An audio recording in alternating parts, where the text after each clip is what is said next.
নমস্কার দর্শক, আমার নাম তারকেশ্বর শ্রীজীব গোস্বামী। আজকে আপনাদেরকে দেখাবো যেই সমস্ত জাতক জাতিকা সারা জীবন কিন্তু প্রেশার নিতে পারে না এবং চট জলদি খুব তাড়াতাড়ি কিন্তু এনারা রেগে যায়।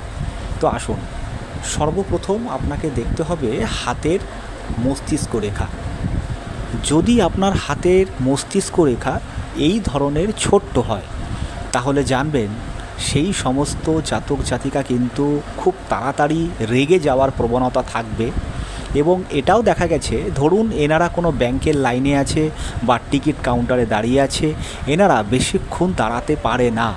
এনারা কত তাড়াতাড়ি সামনে গিয়ে নিজের কাজটা হাসিল করবে সেটার জন্য এনাদের মধ্যে মাঝে মাঝে কিন্তু একটু ঝগড়াও লেগে যায় লোকেদের সাথে। তা আপনার সাথেও যদি এই ধরনের পরিলক্ষিত হয় বৈশিষ্ট্যগুলি, অবশ্যই কমেন্ট বক্সে কমেন্ট করবেন। এবং ভিডিওটি যদি আপনাদের ভালো লেগে থাকে তাহলে লাইক, শেয়ার, সাবস্ক্রাইব অবশ্যই করবেন। ধন্যবাদ।